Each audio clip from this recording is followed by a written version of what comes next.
disabled. Yeah, so welcome everybody, and thanks for inviting me for giving this presentation.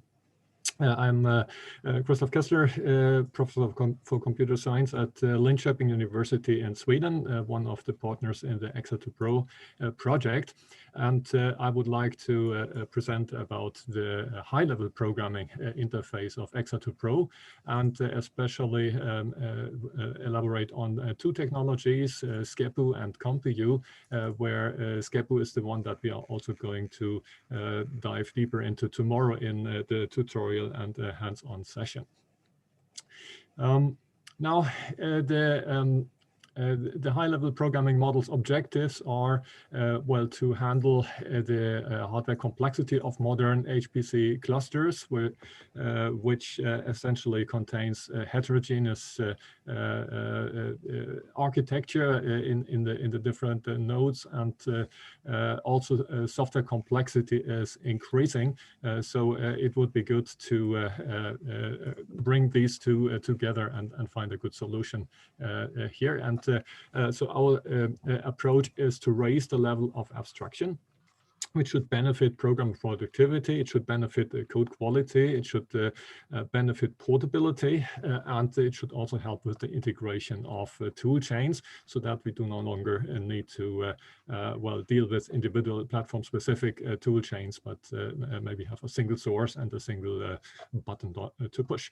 Now, the interoperability with traditional HPC programming models is certainly also important. So we try to reuse already pre-parallelized source code, of which there is a lot around already in the HPC community. It would be a waste of engineering effort to just throw them away and begin from scratch in the re-implementation. So if we have a good MPI ports already, then we should consider maybe using them and extending them rather than throwing them away. Yeah, we have aspects such as performance, fault tolerance, heterogeneity. So our approach comes in four pillars, if you could say, this high-level programming model of Exa2 Pro. The first one is, yeah, maybe also the emphasis during this workshop, the multi-backend algorithmic skeletons, which Lazarus already briefly mentioned in his introductory talk. And together with the skeletons, also the abstractions for the operand data, which we call data containers or smart data containers. Then I will also elaborate a bit on the multivariant components, which is a kind of escape mechanism for cases where the skeletons do not fit so well. And finally, there's also a platform modeling framework, which comes with the high-level programming framework, and I will cover that in as far as time permits. So let me start with the high-level programming with algorithmic skeletons. So what is a skeleton? Well, a skeleton is a predefined generic program building block that is based on a so-called higher order function. So it has its roots in functional programming. And a skeleton is, it models a common computation or dependence pattern. And it can be customized with problem-specific sequential user code.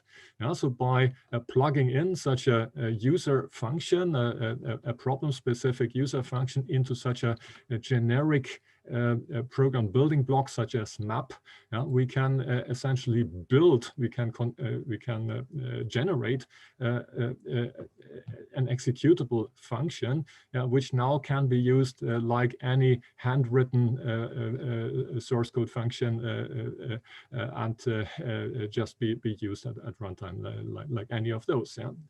Now, the big advantage of using skeletons is that they come with a number of different platform-specific implementations, which are hidden behind the interface of the skeleton. So we have things like parallelism, heterogeneity, memory management, and so on. This is not visible for the high-level programmer, but we have these implementations in the skeleton code itself. So it will also be inherited by the generated what we call a skeleton instance, this executable function. And this exposes a sequential interface to the programmer. So the programming curve for the end programmer should be fairly smooth. And this is a concept which is not new, of course. It has been pioneered in the late 80s, developed by quite a number of frameworks, mostly in Europe, by the way, in the 1990s and early 2000s. And is still very actively developed in the research community, and we are one of those efforts. Now, this has also been adopted by industry, especially when multicore became hot about 15 years ago. And we see that, for instance, in frameworks such as Intel TBB, there are constructs which are called, well, something else. They are called algorithmic templates, but they are essentially skeletons. And also NVIDIA has its skeleton library called Thrust. There is MapReduce in Hadoop. There is Apache Spark, and so on. So they are all based on the same principle, only they don't call it skeletons, but it's essentially that. Yeah, so SkePU is our framework, which we have developed for skeleton programming over, well, the last 10 years now, over a couple of projects. And so it's based on C++11.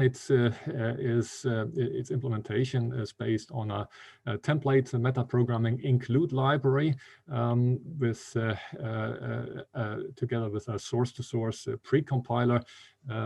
And it comes with a number of predefined skeletons, including, well, MapReduce, the usual suspects, but then scan, then a map overlap for stencil computations, and also a number of, well, more application-specific or domain-specific skeletons.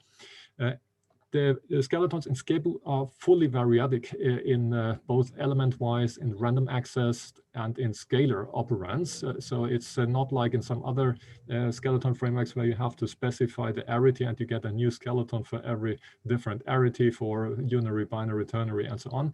But this is fully variadic here. It makes the programming interface very compact.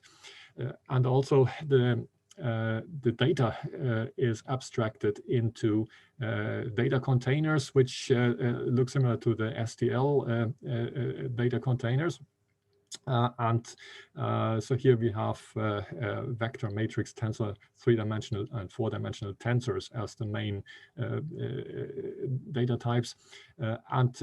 These are complemented by so-called, what we call container proxies, which model operand data access inside the user functions. That is the code that we plug into the skeletons, so that we can restrict the amount of elements that a user function is actually going to access. And this is important for efficiency, so that we can reduce the amount of communication that is necessary to, and well, more about that in tomorrow's tutorial. Now, there are multiple backends that come with each skeleton, and by default we support 4, namely C, OpenMP, OpenCL, and CUDA for a single node execution. Also, there's multi-GPU support.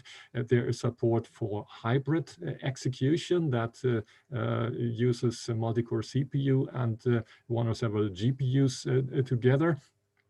And newly implemented in X2 Pro is the cluster backend on top of the StarPU MPI bindings. Now, SkePU itself is tunable for time. I will show in a minute, and also for energy, which has been demonstrated in a previous project. And it's an open source effort, so you can access the entire source code on GitHub. Now, SkePU is C++ based, so it's every SkePU program actually is a valid C++11 program. What you see here is a tiny example which implements a dot product just to make it fit one slide. We have here two functions, add and multiply, which are the functions that we would like to plug into a skeleton to instantiate it into an executable function. And you see these are like ordinary C++ functions. They are a little bit restricted. They have to be side effect free, and they should not do I/O or memory allocation or some other things with global side effects. But they are just plain C++ and are platform independent, so the precompiler can generate platform-specific variants from these as it processes the source code. And in the main program here, we have allocated two data containers for the operands. So we use vectors here, which are generic in the element type, and we instantiate then a MapReduce skeleton, which is supposed to take two element-wise accessed operands. So we have this variadic arity option here, and we plug in two user functions, one that describes the element-wise combinations in the map part of the MapReduce pattern, and then we have the addition, which is used to accumulate in the reduce part of the MapReduce pattern. And we give this, this object, this function object, which is built here, a name, which is called .prod. And from now on, we can use .prod like any handwritten function, C++ function, and for instance, call it like in this example here. So that's a skeleton instance. Now, this is a single source code from which we actually get a lot of implementations for free. So of course, sequential execution is supported by one of the implementations of MapReduce. Then there is OpenMP, there is MPI execution, there is CUDA implementation, there's OpenCL, there is hybrid execution, multi GPU, and on the plan we even want to finally have a DFE implementation. Now it only works indirectly via ComPU. But the advantage is that we don't have to manually write all those different implementations anymore. And just by the skeletons having multiple backends, we get those implementations for free. But we just live with a single source, which is not cluttered up with any platform-specific housekeeping code, like all these memory management and operand transfers and platform-specific variants of functions and so on. So all this is abstracted away. And it even gives us additional benefits. For instance, for a call to a skeleton instance, like our .prod example, we now have the choice actually at runtime between those different implementations. And depending on the problem size and maybe where the operands currently are located in the memory hierarchy, it might make sense to execute such a call sequentially on CPU or multi-threaded on CPU, or to use a GPU with CUDA, or maybe to use OpenCL, or to use multiple GPUs. And this is controlled by a performance model, which SkePU can build on its own, or it could also alternatively delegate this to the runtime system. But by the standalone version, it does it on its own. It's also, of course, possible to pre-select a specific backend manually, for instance, for measurement purposes or for debugging purposes, or just because you know best as a human engineer. And you can either either set a general default, so it applies to all the calls in the program, or it can be call specific, for instance, to try out different backends and compare them performance-wise. Now, I mentioned that every SkePU program is also a valid C++ program, but in order to use those additional backends, which might require very specific forms of the code that you plug into the skeletons, like for OpenCL, for instance, or for CUDA, we have to use the so-called precompiler or source-to-source compiler, which is in the standalone version of SkePU based on LLVM Clang, and in Exa2 Pro we have the choice between Clang and the Mercurium compiler by Barcelona Supercomputing Center, which we all have adapted for this project. Now, the precompiler converts processes the source code, modifies it, generates additional variants of the user function, and performs a few adaptations. But in general, it's not so excessive modification of the code. And then this modified source code is handed over to the backend compiler, which also links with the SkePU runtime library, which contains these data containers, the different backend implementations, and so on, creating the executable. So if you don't use pre-compilation, you still can execute SkePU code, and it will have the same behavior, but it will execute sequentially. All right, now there are a number of additions that we made during the Exa2 Pro work on SkePU. One of the new features is multivariant user functions. So it allows to plug in functions that not only apply to a single element of a vector, a matrix, or some other data container that the skeleton instance would be working on, but you can have such user function variants that can apply to multiple elements at a time, to groups of elements that are consecutive. And they can also be platform specific as an optional extension. So it's not something that will break portability, because there's always there is always the default user function, which is platform independent and which is managed by the precompiler. But you can always you can add additional ones which are tagged with the type of platform and the constraint on the platform to which it is applicable. And for these constraints, we use the XPDL platform description language to tell the precompiler for which platforms this is applicable. And if we run the skeleton, the SkePU code on a platform which does not fulfill the constraints, well, then these additional variants will be discarded. Okay, more about that in tomorrow's tutorial. Another change, another addition that we did to SkePU during Exa2 Pro was due to the co-design approach together with the Exa2 Pro applications, which also was mentioned in the previous talk.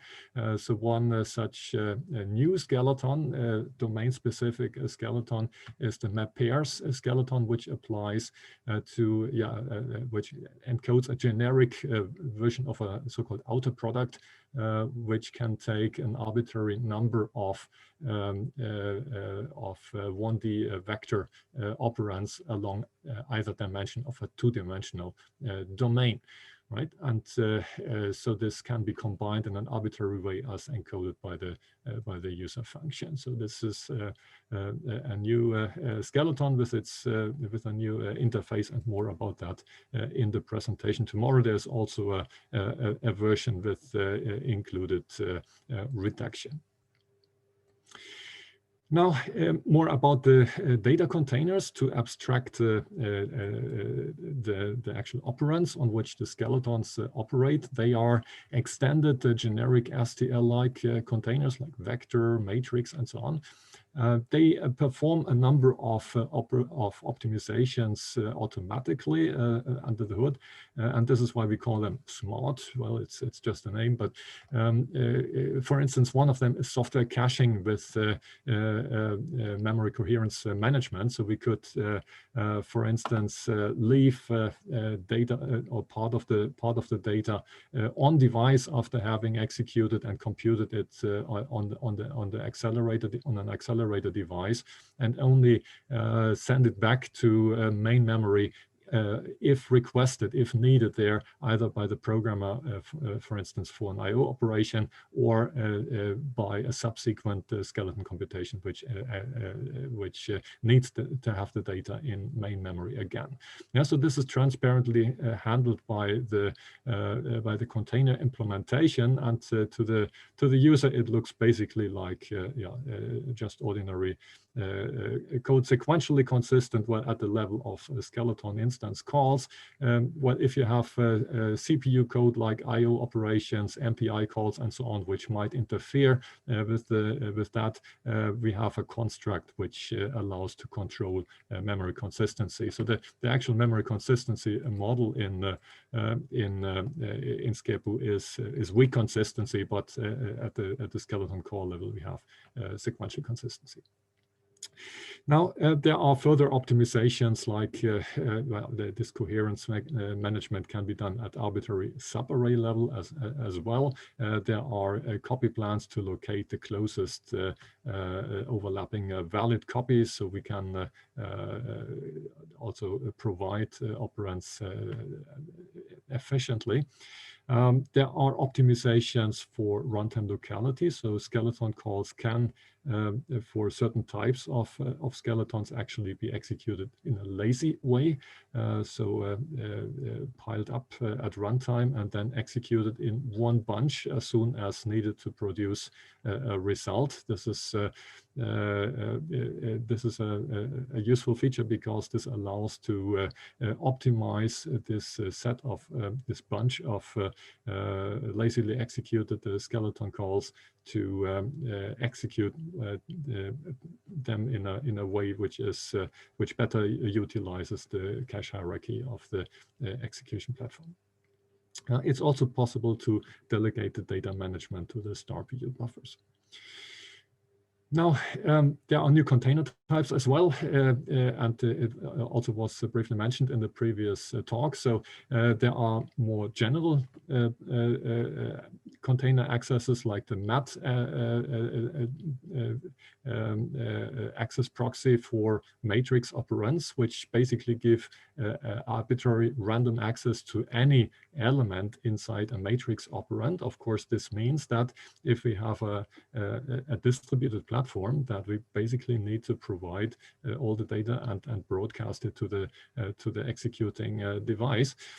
And if we can constrain that with a hint from the programmer, for instance, to say that I'm not interested in any element, in random access to any element of a matrix operand, but maybe only in a row, only in a column of a matrix, then we can significantly reduce the amount of elements to communicate, and this will then lead to more scalable code, as we also have seen in the example. So if we show it just by execution time, then we see that the mat-row version of the code scales smoothly also across, well, in this case, up to 32 nodes on a Linux cluster, and while the mat version of the code is going into a saturation phase quite early.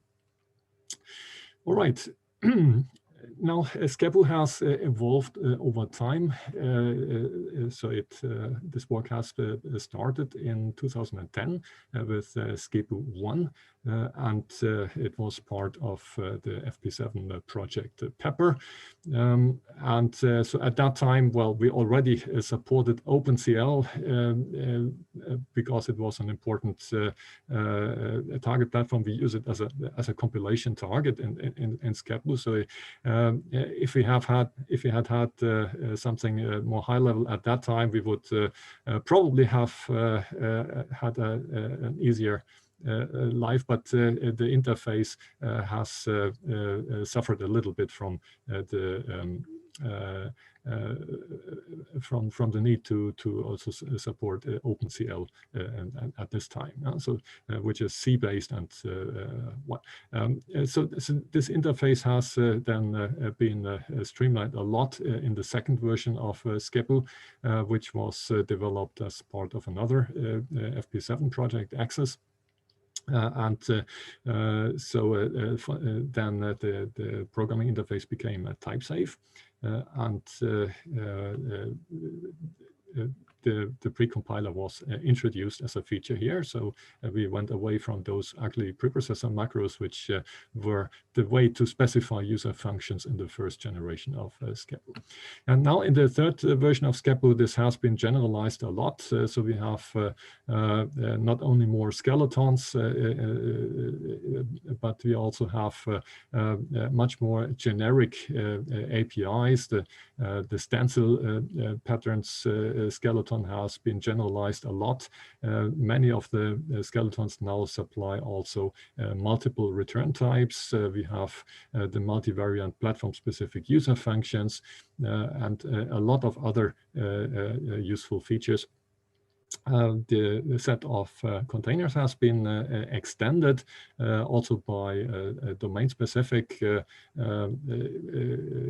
access proxy containers like Metro, or the region proxy for stencil computations. Then we have also on the backend side expanded with a cluster backend, and the memory model has been adapted in order to better control external communication, such as MPI communication. And more about MPI communication, of course, later. But basically, what we support is we can combine SkePU together with existing handwritten MPI code, which we call outer MPI. And we can also alternatively work with MPI-free code, where we then can use the MPI backend in the skeletons itself. So this is a kind of mutually exclusive scenario. If we have pre-parallelized MPI code, then outer MPI might be the solution to go. If we start from sequential or from single platform code, then the most convenient version is to use the MPI backend and get it for free. So, of course, there are cases when no skeleton fits or no skeleton fits well, and we would have to take something which is overly generic and thereby incurs inefficiencies.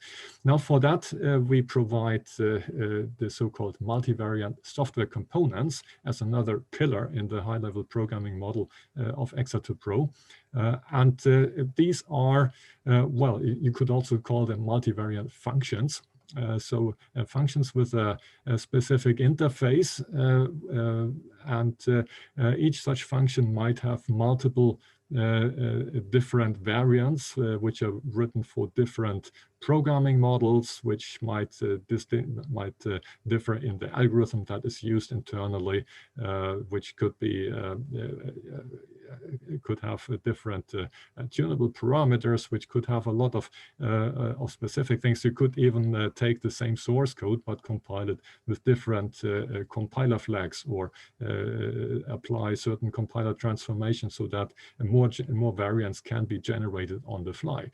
So this subsumes a lot of other optimizations as well, and for that reason, well, we allow programmers to specify certain computations as componentized computations behind a function interface, and the functions interface is described in XML by a so-called component interface descriptor, and then each implementation is provided as a separate source file or set of source files in its subdirectory, and we have the different implementation descriptors which give the metadata of each such variant. And so at the bird's eye level, an X2 Pro multivariant component-based application consists of two types of code, of two compartments. One is so-called inner code. So this is code that is inside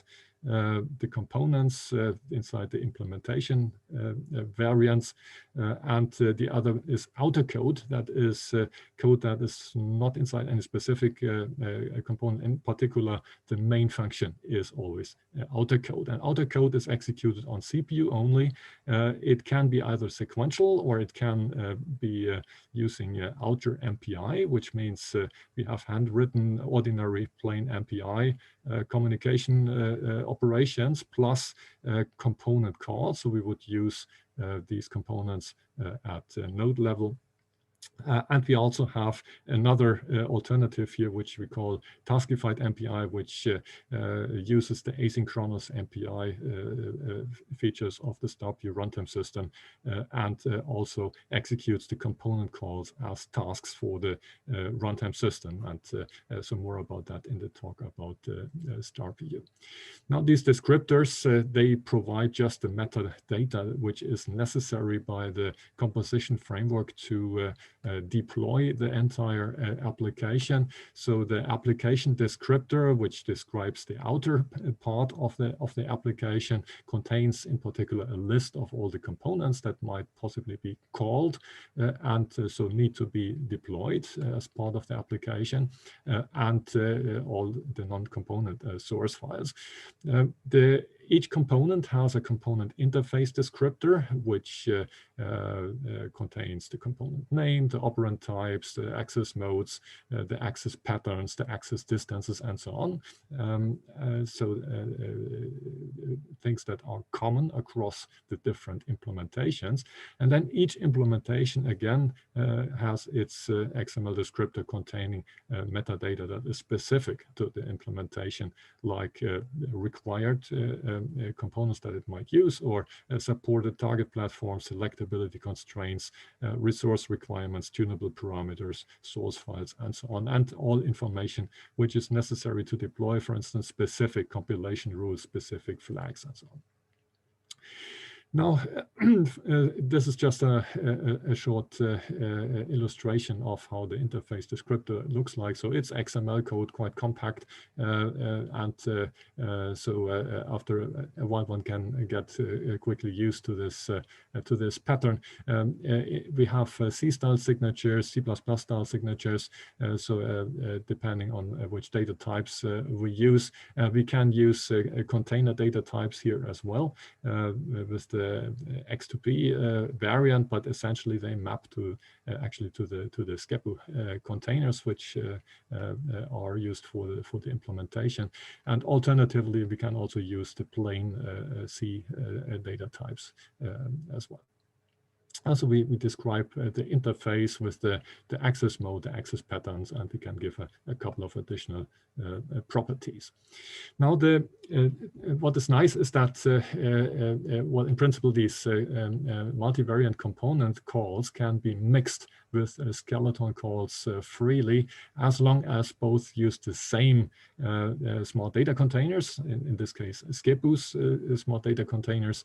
The SkePU code has to be in the outer code, and of course it has to be pre-compiled if you want to use the backends for the additional platforms. for that specific flags are available. In inner code, inside components, we don't use any skeletons.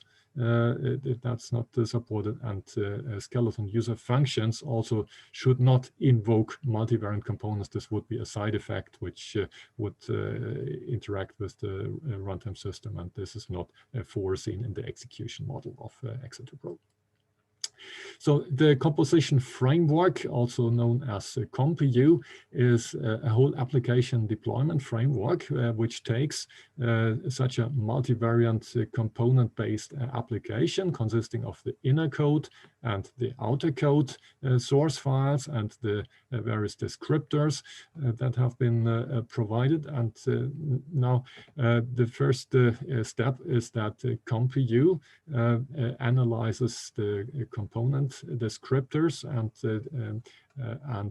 well, it generates a high-level intermediate representation of the metadata, which then can also be accessed by other parts of the framework. It also generates well, wrappers for the calls that interact with the runtime system, and it generates a makefile that coordinates the whole build process for the entire application. Well, these would then be compiled with the ordinary platform-specific compilers. For SkePU code and for source code of components that should be processed and should be modified, but in particular also for outer code, we allow to run them through the Mercurium source-to-source precompiler, which we have adapted from the version that is produced by the Barcelona Supercomputing Center. So this is then this generates source code, which is then also further compiled, CPU code that is further compiled and linked together with the rest of the application into executable code. To that we add the X2P library, for instance, the container implementation and the MPI access layer, and we have the StarPU runtime system, which we also link to get a complete executable application.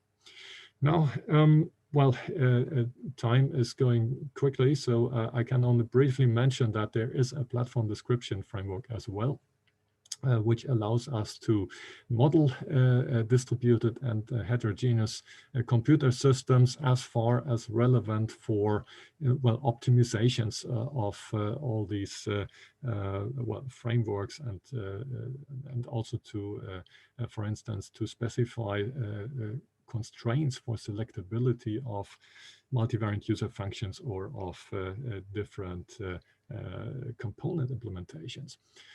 And the software the control relation is decoupled from the hardware structure, which is a feature of the XPDL modeling language that we use here for this purpose. And we also allow to model not only hardware entities, like memory or CPU, GPU clusters, but also to model software entities, for instance, libraries, which we would like to rely on and which can exist in different variants. So we can actually make the selectability of a component dependent on a specific library version being installed or not.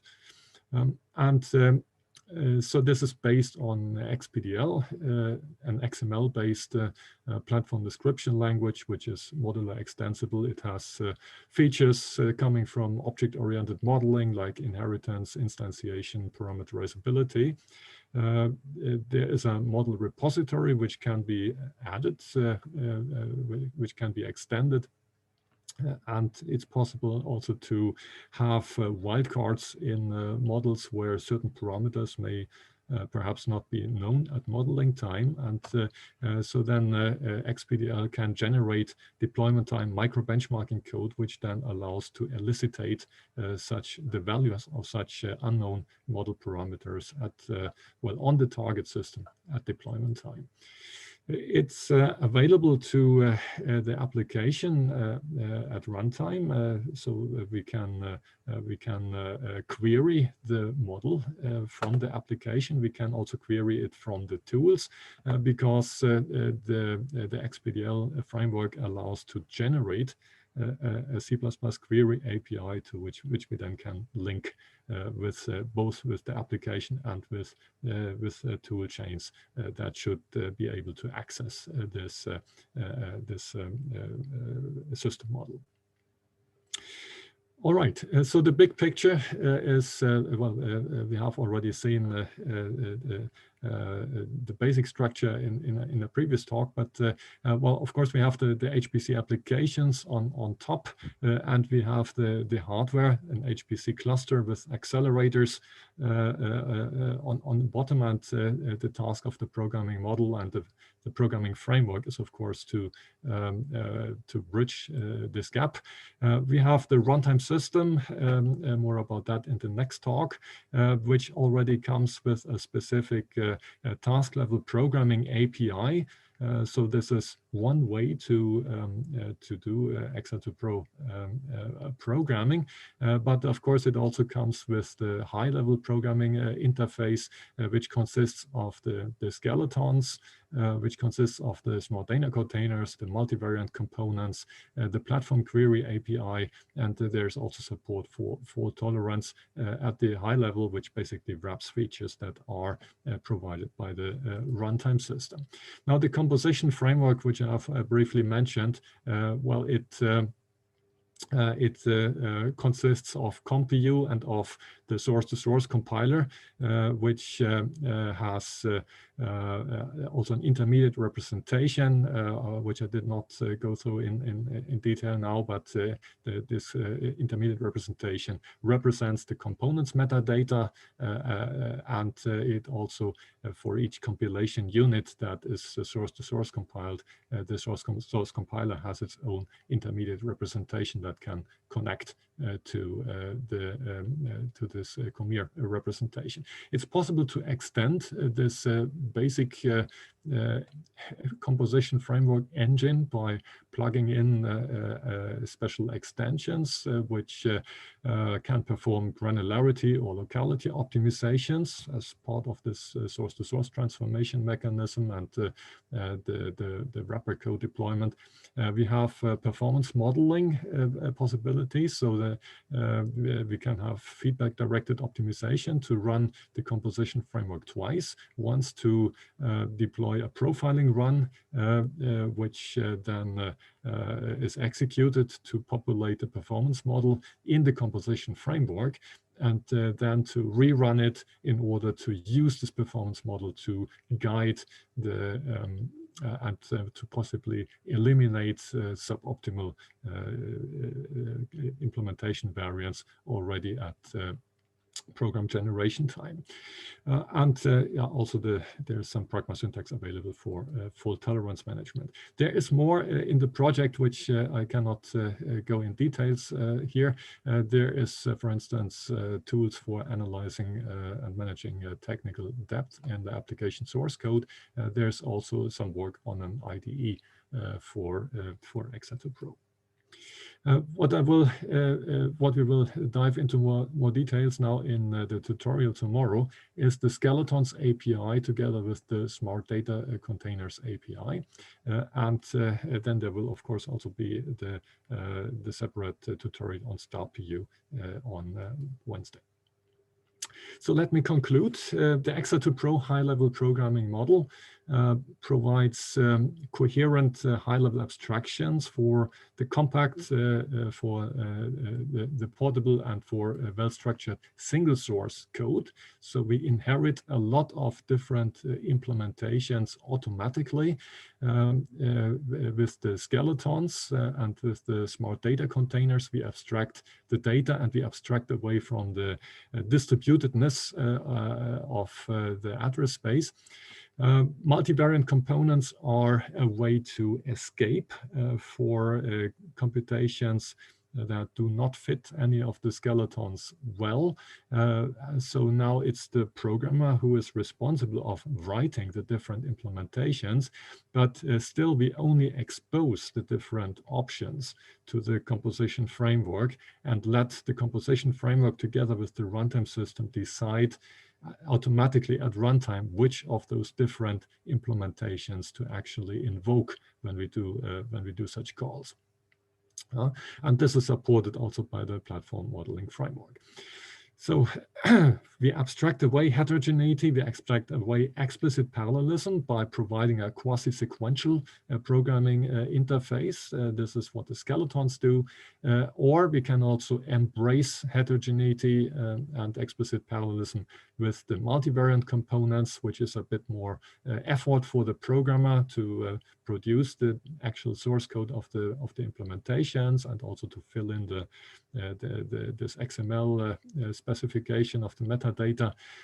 But anyway, it's declarative, so we do not hard code any platform-specific optimizations or specific backend selections, because these assumptions might no longer be true on the next generation of hardware, and so we would have to rewrite the program otherwise. So the idea is rather to go towards future-proof source code, which can automatically adapt in the best possible way to the next generation of target hardware, whatever it will look like. And so SkePU 3 is a co-design effort which is based on feedback from the Exeter Pro application partners. It is open source, and you can find more information and the source code at this web address. For ComPU, we have the integration of existing parallelizations as a feature. So OpenMP, CUDA, OpenCL can be integrated, and so wherever skeletons do not fit, we have this as an escape mechanism. Of course, where the skeletons fit, we should use the skeletons because it's much easier for the programmer. So I would like to conclude with a short remark that those of you who are going to attend the tutorial, and in particular the hands-on session tomorrow morning, which will be done together with my co-workers August Ernston and Johan Alquist from Linköping University. So if you're going to attend that, please try to complete section 2 of the instructions, that is the installation of the Dockerfile before this hands-on session, because the installation is expected to take approximately half an hour, and we don't want to waste time tomorrow and wait for